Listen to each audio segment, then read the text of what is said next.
Welcome back. It's been a while that I recorded a video for you guys. Last time I talked about how I FOMO'd into a Bitcoin cycle previously, and now I want to talk a little bit about my second cycle and that experience and the learnings that I got from my first one. I know it's been a couple weeks that I haven't done a video. I was busy with work. And then also I started working as the host of the Miami Business Club podcast, which is a lot of fun. I love doing that, but it also takes quite some time. And the president of the club and myself, we interviewed the mayor of Miami Beach, Stephen Miner, recently. Great experience. Yes, I was slightly nervous, I have to admit.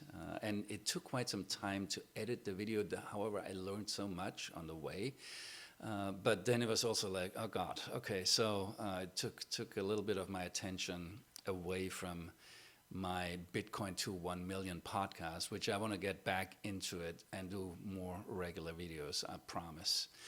So let's talk about my second cycle with Bitcoin.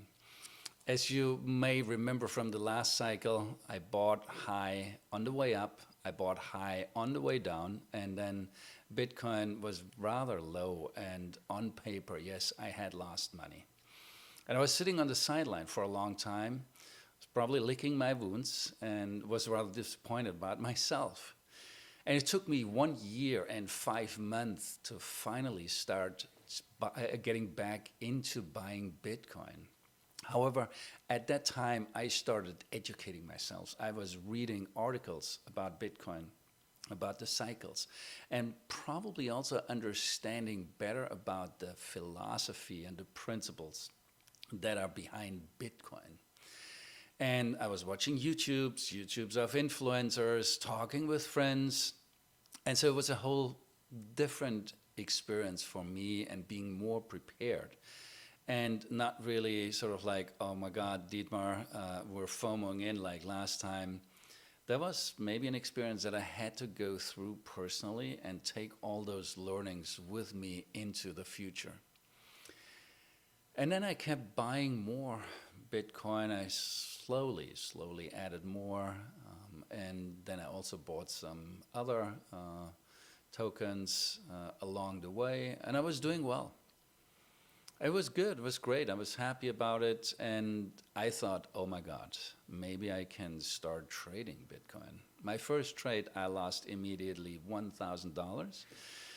And that was the end of that trading experience. I said to myself, look, we are not trading. The only thing we're doing is we're buying and holding, okay? And that's what I've been pretty much doing since that legendary trade.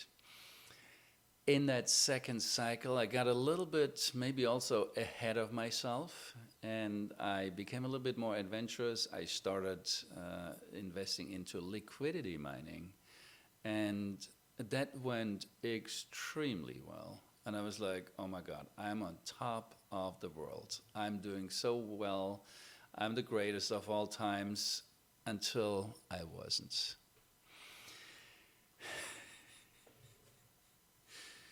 Everybody thought Bitcoin would go to $100,000 that last cycle in 22. And guess what? It did not. Bitcoin peaked at around 69,000, and then it dropped to around $16,000. So for me, I was basically round tripping that whole cycle. And yeah, I was doing okay, I would say, right? But it was still hard. It's hard to see all your gains when you're on top of the world, to see them evaporated. It's not easy, absolutely not. Take a deep breath, chill, breathe in, breathe out. And that liquidity mining adventure, that evaporated into thin air. That was done. So a lot more learnings again for me, right, in that cycle.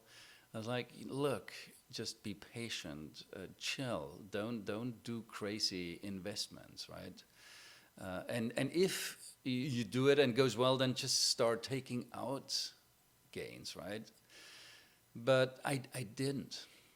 And so here we are back in the trenches again. However, for me, being more educated around Bitcoin, more confident into Bitcoin, that helped me personally a lot. And at that time, that was like 2023, FTX went down, Bitcoin was the biggest scam, the administration was totally against Bitcoin, a lot of things, and a lot of headwind against Bitcoin. And it took some courage, right, to stay course. And eventually at $25,000, $30,000, I started buying more Bitcoin again, slowly. What I did though at the time, I sold a small condo that I had, and with the proceeds that I got, I put those into a CD for a year and a half at around 5%. And it was good for me, right? A friend of mine said, like, oh, it's just so stupid, you should have put it into Bitcoin. I was like, you know what? I sleep extremely well. And that's super important, right? It's like you always want to focus on your personal well-being. Because if you do too many crazy things, it just like, people are getting nervous. And for me, what was important, I wanted to feel good about where I'm at, with what I had at the time, and just be grateful and be thankful. And I think also that mindset and attitude helped me a lot. And be grateful for what you have, and not just like the Bitcoins or the ETH or other tokens that you have, like what you have in your life. What, with friends, with family, with your job, with your health.